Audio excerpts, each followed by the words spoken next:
The Paracave Podcast, proudly brought to you by major sponsor Jack's Pale Ale, exclusively available at Parramatta Eels Club, Shannon Cooney from Glenmore Park Realty, BTZD Clothing, and the official media partner of the Paracave Podcast, the Parramatta Times.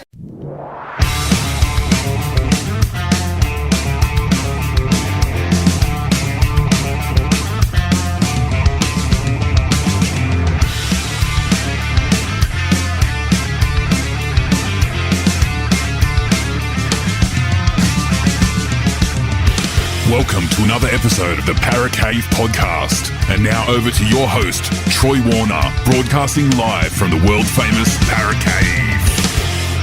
And yes, hello and welcome back to another episode of the Paracave Podcast. This is a game day preview podcast, and it is the Eels taking on the Newcastle Knights. Well, it's actually a Newcastle Knights home game, so I should have said Newcastle versus the Parramatta Eels, shouldn't I? But anyway, it's Newcastle versus the Eels up at McDonald Jones Stadium on Saturday at 5:30pm. I will be up there for this game, so if you see me, come and say g'day and we'll talk all things Parramatta, no doubt. And look, I'm even keen to meet some Newcastle fans as well, you know, come and say g'day. I know there's a few up there that are on social media and the like, doing some great stuff as well, so happy to catch up with them and shoot the breeze. Anyway, let's get to this game. It is Newcastle versus Parramatta, and it is the 17th place Eels, unfortunately, anchored down there at the bottom of the ladder, which is not good to see as an Eels fan. Newcastle in 12th spot on the ladder, and they are on 16 points, and the Eels on 12 points. Now, crucial game for both sides. Look, probably, I guess you could say, more crucial for the Knights at this stage, with them being on 16 points. If they win, they'll go to 18 points, and the 8th place Cowboys are on 18 points, as well as the Bulldogs and Broncos, who are also on 18 points as well. So they are just teetering on the edge of the 8, and a very crucial game for them because the Sea Eagles have the bye this week, and they will get 2 points, obviously, for that one. Unfortunately, though, fortunately for them, they will go up the ladder, unlike Parramatta, who went down the ladder last week after the Tigers had their massive win against the Canberra Raiders. For Parramatta, look, they can jump a spot up the ladder if they get the win on Saturday night, 5:30pm.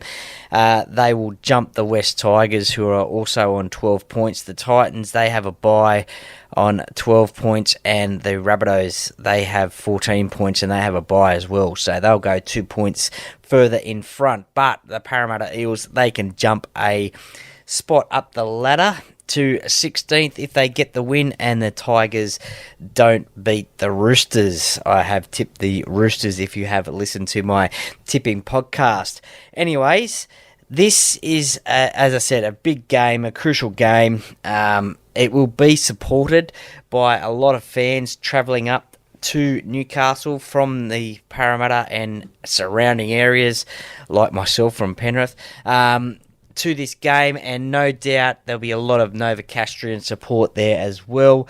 Look, these two teams, they always have a great crowd at their home, at their grounds, or their fixtures, I should say.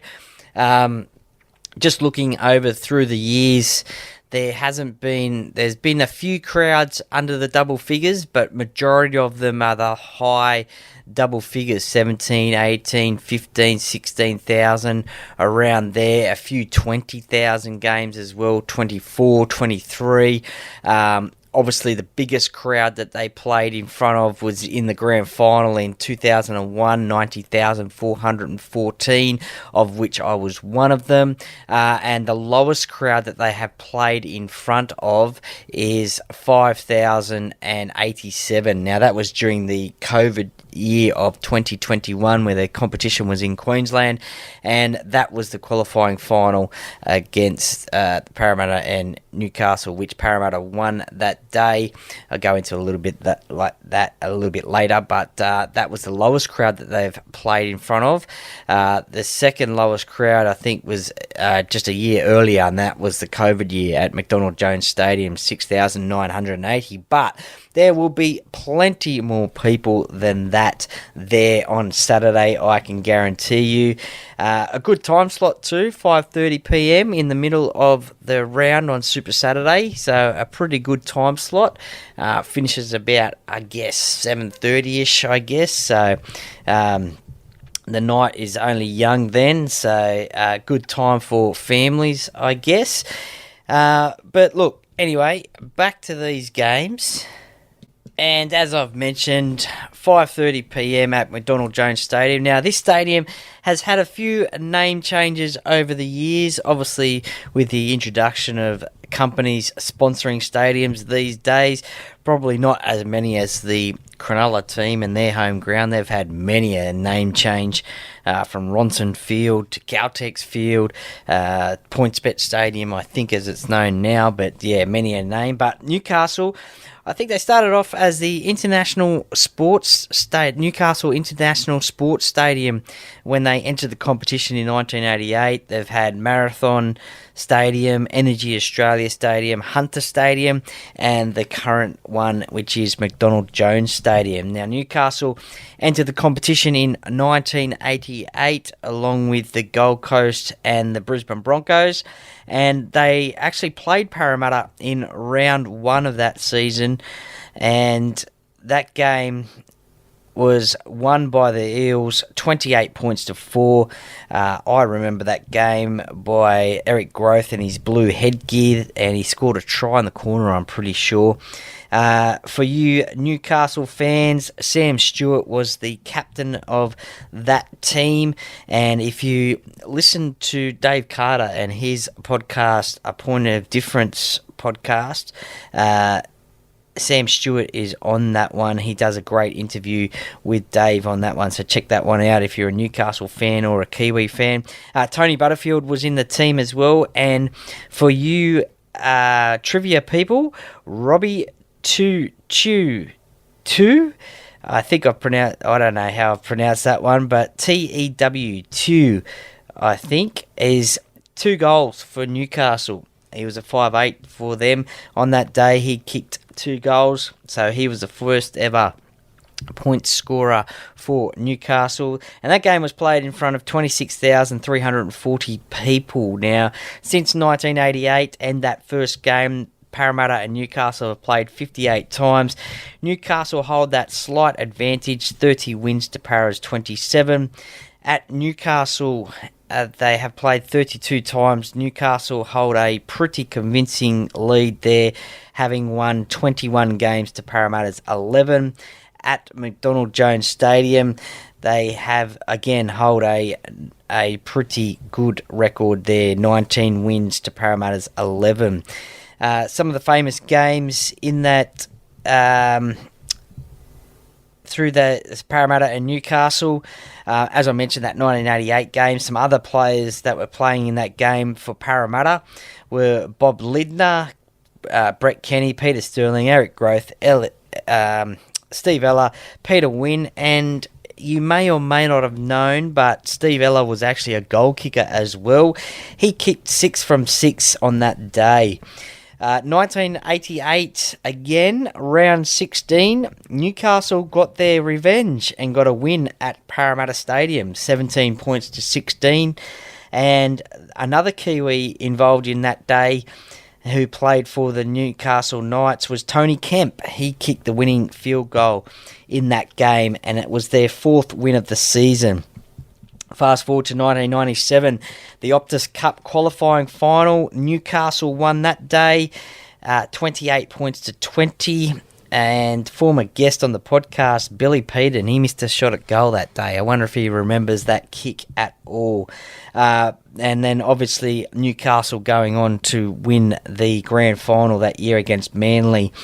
And I think I remember I may have been down in Canberra with some mates, and I think it was like a boys' trip down there in Canberra. And I think I remember we may have been watching the game in a hotel room, I think. And yeah, it was very disappointing that day.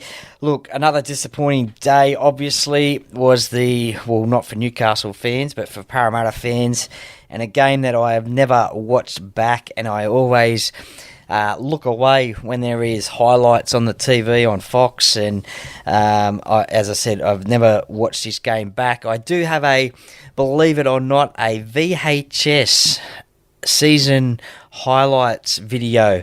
Some of the younger listeners probably won't know what a VHS tape is, but anyway, I've got one of those, and it was the season highlights of 2001. And look, I watched it all the way up until the last game that I watched that day on that tape was the Parramatta versus Brisbane Broncos prelim final. So as soon as it gets to that grand final, I switch it off. Anyway, that game was won 30 points to 24.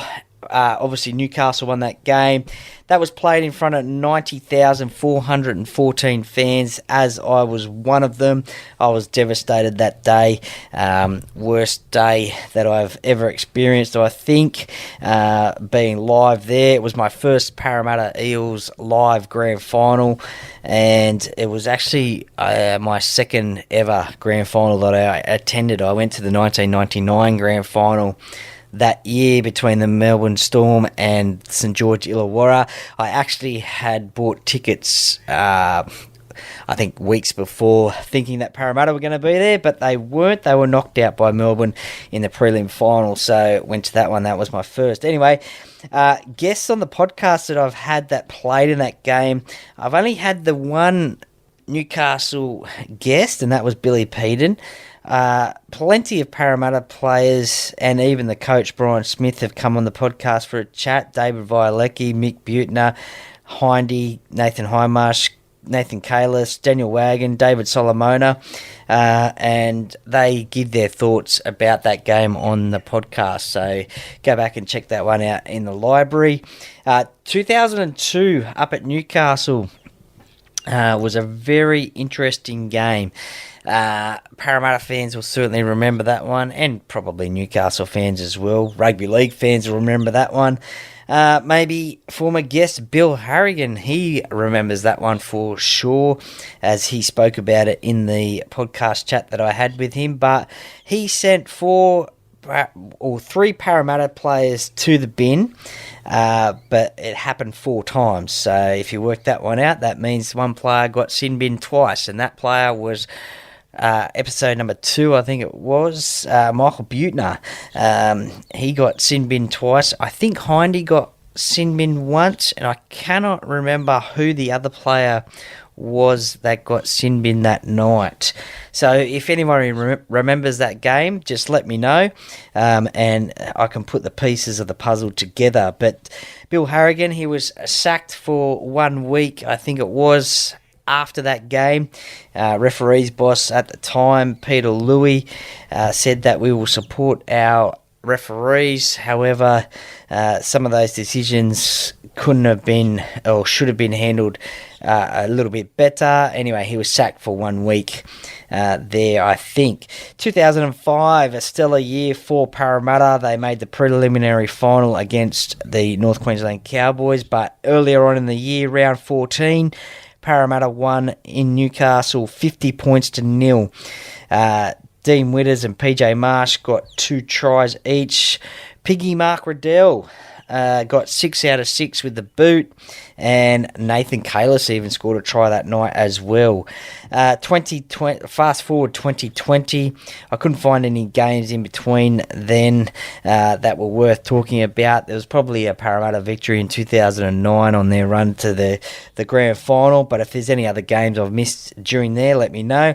2020, 10-4, big buddy. Eels won at McDonald Jones Stadium, 6,980 crowd there. As I mentioned, that was a COVID year, so crowds were restricted.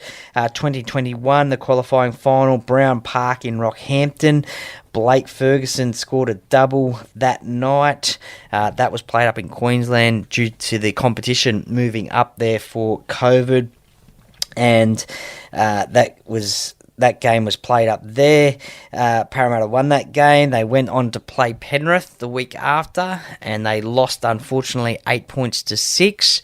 A few controversies coming out of that game, that is for sure. Obviously, Penrith going on to win their first of their 3 titles in a row that year. 2022, there was a game won by Parramatta, 39 points to 2. Jacob Arthur, he was 5'8", which shifted Dylan Brown back to the centres. Now, there's been a little bit of talk previously by fans about maybe Dylan should be a centre, but I think 5'8" is his position. And they also wore the Anzac Day jersey that round as well. And if you remember what it was the Anzac Poppy jersey. So there was a number of poppies all the way around on the jersey. A little bit of a camouflage sort of look.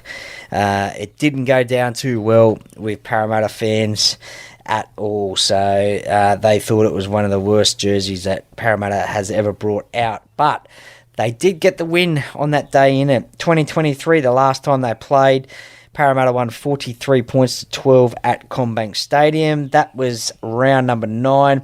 Newcastle had the bye in round number 10, and I think by memory, some players went to Fiji, I think. And look, it must have worked wonders for Newcastle, because they then came back and they went on that run and they made the finals in 2023. Parramatta didn't make the finals, so maybe that's what Parramatta should have done after their first bye this year, perhaps, maybe, or definitely their second bye. Who knows? But Newcastle went on a stellar run. I think they won, it was 10 games in a row. I think the game they lost against the Warriors would have been their 11th game that they would have run. So that was, I guess, a bit of a turning point for the Newcastle Knights last season. Players that I can think of that have played for both clubs include Tamana Tahu and Jason Moody. Both started off at Newcastle and then ended up at Parramatta. Jason Moody playing for Parramatta in that 2001 grand final, Tamana Tahu being a try scorer in that game. Bo Scott, John Morris, Nathan Barnes, and also Michael Hagan, the coach. He has actually coached both Parramatta and Newcastle. He coached the Newcastle Knights in that 2001 grand final and got the victory there, obviously. And 2007, he coached the Eels to the prelim final in 2007, of which Parramatta went down to the Melbourne Storm. And I think by memory, Nathan Kalis may have done his pec muscle in that game, I think. Look, coming into this game on the weekend, it's 6 out of 10 Parramatta have won, and they are on a 4-game winning streak. So if they win this weekend, it'll be 5 games in a row that they've beaten the Knights. 3 of those games, of those 4 winning streak games, have been at McDonald Jones Stadium. So in recent times, they have had pretty good records up there in Newcastle. So, if we look forward to this game, 5:30 p.m, McDonald Jones Stadium, Saturday the 29th of June. We look at the 2 team lineups, and Will Price for Newcastle is lining up at 5'8". He is making his NRL debut. He is an Englishman who has come over to Newcastle this year, and he made his debut in the Super League as a teenager in 2021 for the Huddersfield Giants, and look, he's joined the Newcastle Knights until the end of 2025, so he makes his debut for them this weekend. Fletcher Sharp is at the fullback position. Still no Kalen Ponga, and David Armstrong as well is not there as well. So Fletcher Sharp, he is a young gun, one to watch, that is for sure. Bradman Best, I think it's his second game back this weekend. Both teams had the bye last week, so Bradman played before Origin selection, didn't get it, only because Latrell Mitchell got the spot, but also he had been out injured as well. So second game back for him. Dane Gagai, he was 18th or 19th man for Queensland. He didn't play on Wednesday night, so he will obviously be wanting to make a point of in this game, because Hamiso Tabuai-Fidow potentially will be out of State of Origin game number 3 in Queensland, and he will be fighting Selwyn Cobbo for that spot in the centres for Queensland. So he will be up for a big game. That'll be a good matchup between him and Sean Russell, I guess. Jackson Hastings is the halfback. Phoenix Crossland hooker, Jacob Saifidi and Leo Thompson are the props. I like the look of Leo Thompson. He made his debut for New Zealand last year in the Pacific Championships. Tyson Frizzell, he goes pretty good as well. Dylan Lucas, I like the look of him as well in the second row. Adam Elliott as well. Another Englishman as well, Kai Pearce-Paul on the interchange bench. And they're, of course, coached by Adam O'Brien. For Parramatta, look, as I said, they had the bye last week. Sean Russell shifts to the centre. Micah Sivo has been named. There has been a little bit of an injury cloud about Micah, so we'll just have to wait until 24 hours out, which by the time you hear this podcast, perhaps you will have known if Micah Sivo is in the team or not. So there has been a little bit of chat that he has been named but won't play. Who his replacement will be an interesting one. So stay tuned to the team lineups. As I said, probably about 5:30, 6 o'clock tonight, as it will be 24 hours away from the game. Blaze Talangi on the wing, Dylan Brown, Mitchell Moses has been named. Again, we'll just have to wait and see whether he will play. I think he will. He'll be on a high after Wednesday night, man of the match performance in State of Origin game number 2. So he will be on a high. He will just want to keep that form going, and as a Parramatta fan, let's hope he does and brings that back to Parramatta and absolutely performs like he did on Wednesday night. All depends on the other players around him as well, but if he can lift them, then that's all going to be very well and good for Parramatta. Regan Campbell-Gillard, Junior Parlo have been named as the front rowers. We have seen Junior slip to the bench on game day. Perhaps that might be another change as well. Sean Lane has been promoted into the second row. Jermaine Hopgood is unfortunately, so shout out to Jermaine, unfortunately he is out for the rest of the season with a back injury. He will be getting surgery on that one and requires about up to 12 weeks recovery for that one, so we wish him all the best in his recovery. So Joe Offahangawi has taken that lock spot. Sean Lane promoted to the second row from the bench. Bryce Cartwright is his second row partner. Matt Dury has come back into first grade after having some pretty solid performances in the New South Wales Cup, so he's on the interchange bench. Ryan Madison as well, number 17, Makahesi Makatoa, and the big one for Parramatta fans is the debut of Matt Arthur, I think player number 846 for the Parramatta Eels. So it's great to see another Arthur make his debut for the Parramatta Eels. Obviously we saw Jacob make his debut for the Eels in 2021 at the Magic Round against the Warriors. Scored a try that day as well, but great to see Matt get on the interchange bench. I think Parramatta fans have been calling for him to get on that bench for a while there. Perhaps now that he is ready for first grade. Co-captained and actually ended up pretty much captaining the New South Wales under-19s team, who went on to defeat the Queensland Maroons in the under-19s game last week and scored a try in that game and played pretty well. So congratulations, Matt Arthur, on making your debut for the Parramatta Eels on Saturday night. I was at another hooker's debut in Darwin 2018, and that player was Reid Marnie. He made his debut that night. So we got the win that night. So I'm going to watch you play on Saturday, Matt. So let's hope that coincidence can happen as well, and Parramatta get the victory. But well done. Looking forward to seeing you play.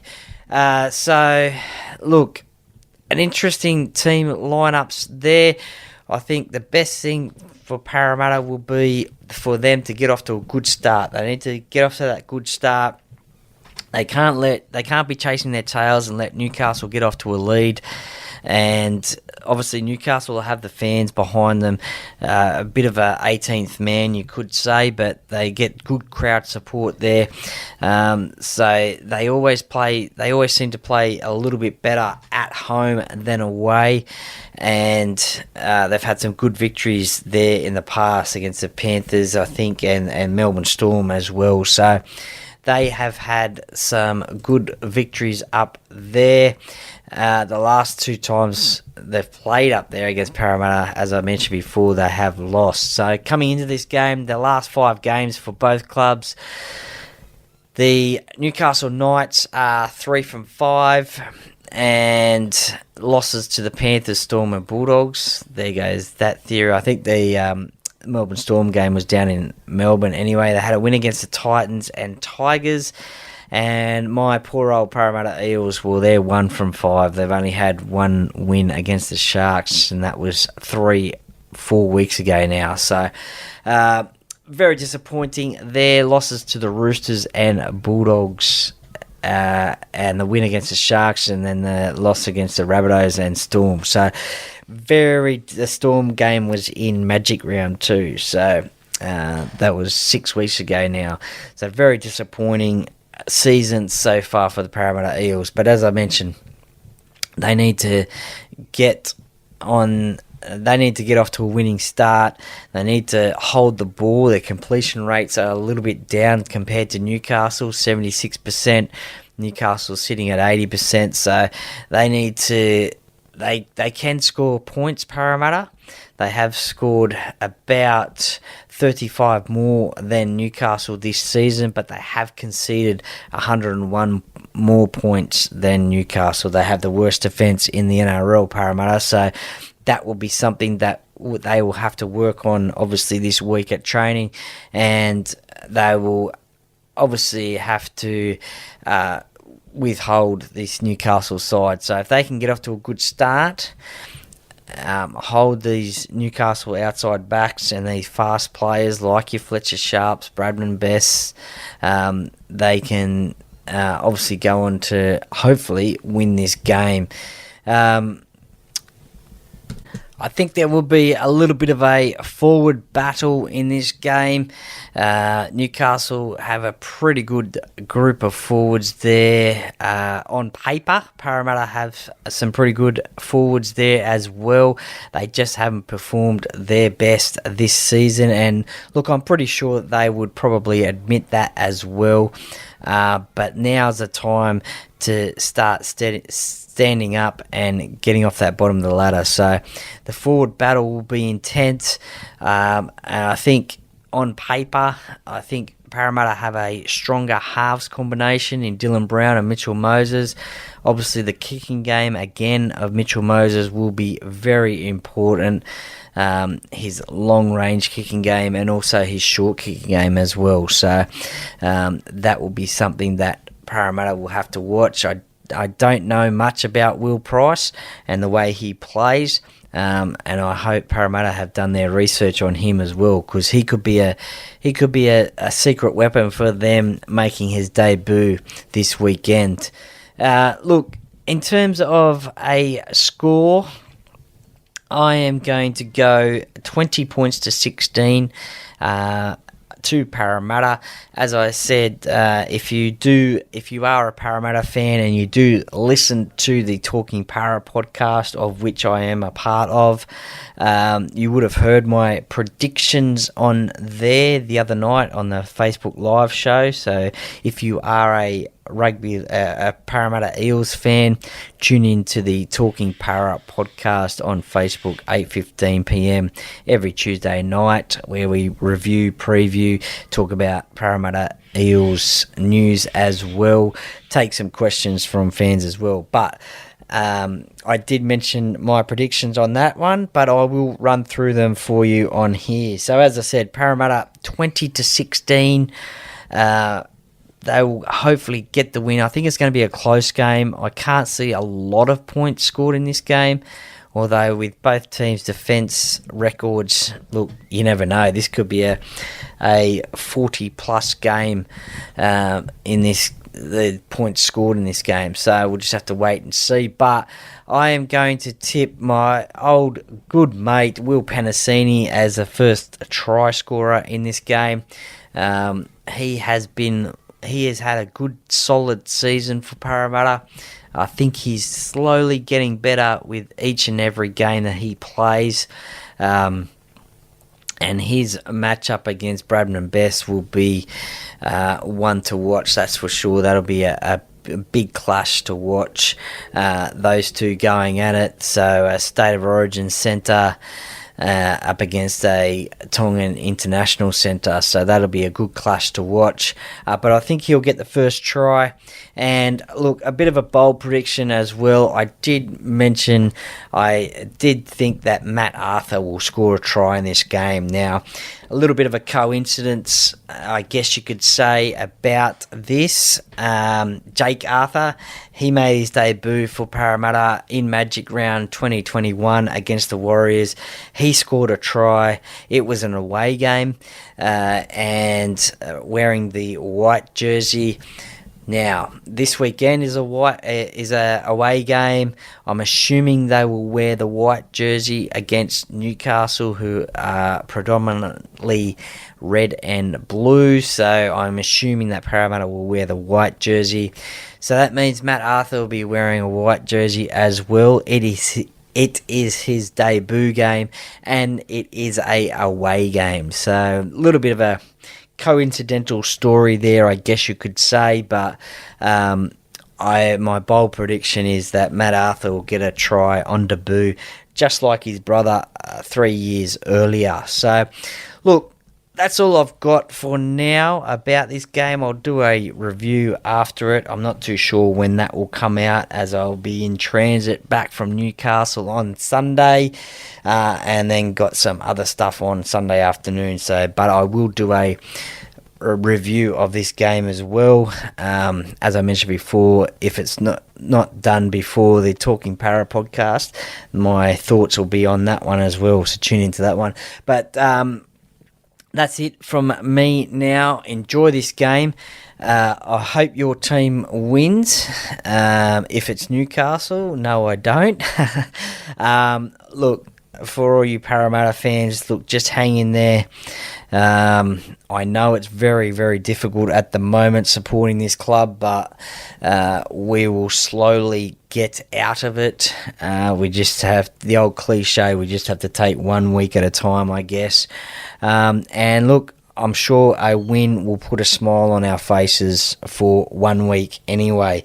I know there's a lot of people living in Newcastle that are Parramatta fans, and this is their game of the year that they love going to, and Parramatta getting the victory. So let's hope the boys can get the win on Saturday night, 5:30 p.m. Now, there is a Eels catch-up before the game.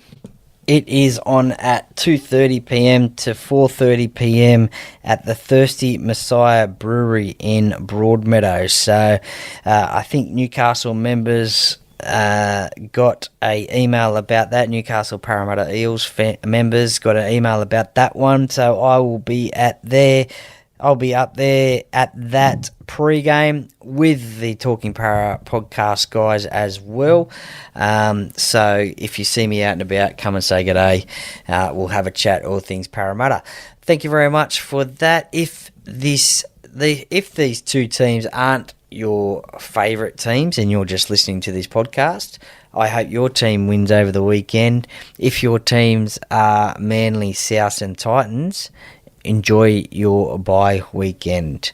I'll be back soon with another podcast, so stay tuned to the Instagram channel, give that a follow, and I really appreciate it. So thank you very much for listening, and look, go Para!